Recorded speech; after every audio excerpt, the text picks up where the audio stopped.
for a second? Yeah, yeah. Start it over. Yeah. I was like, that sounds loud.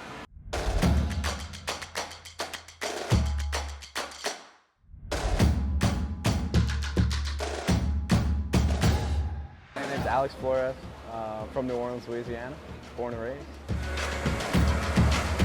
So I started brewing right after college. He goes to work to make his dreams of fun come true.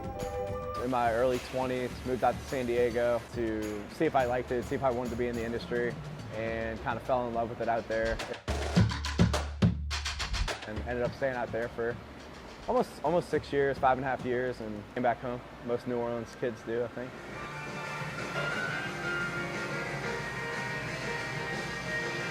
This is what people think brewing really is, just drinking stuff.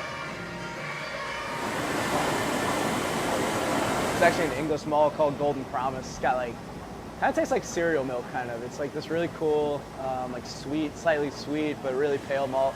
I don't know, I've always liked that for like a good bake. If I already have like the idea and I know, I started to think of like the finished product. So is it dry, is it sweet? You know, what are we doing? Are we adding fruits and things like that? But when it comes down to like the malt, I'm kind of thinking of like what will complement the back end. So if there are going to be fruits, maybe I'll lay low on the malt so it's very pale, very simple.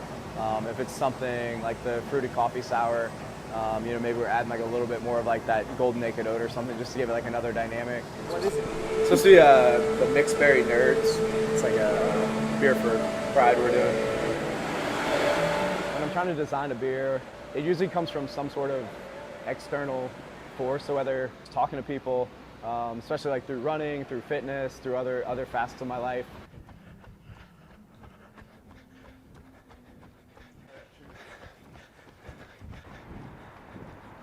Fell in love with running in California. When I moved back home, just happened to meet the 504th, you know, randomly at some run in the French Quarter.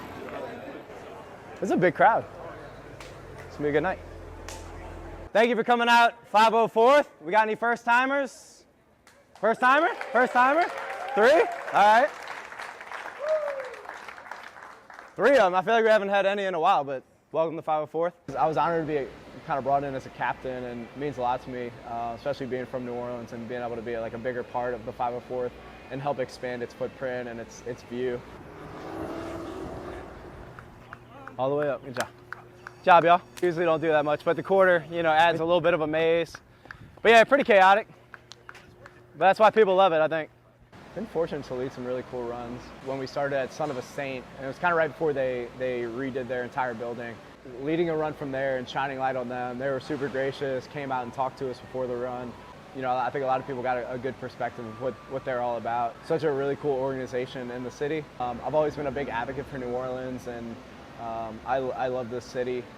And being able to see it on foot and explore neighborhoods that, you know, most people wouldn't run through, I think is such an incredible way and like humble way to view the city. Anybody have anything else? I know we had a concert tonight. What do you want to tell us about BTG in Milwaukee? All right. Alex mentioned it earlier. We're part of a bigger movement called BTG.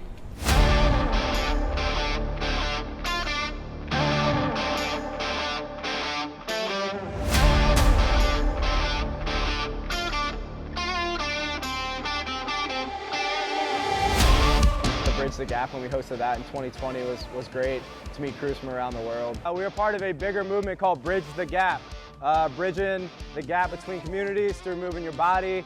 We like to do it through running.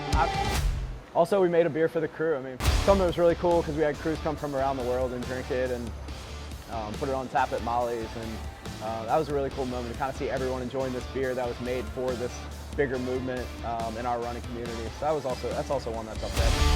You know, I'm really proud of the things we've done at Urban South. I feel like we've been very community driven.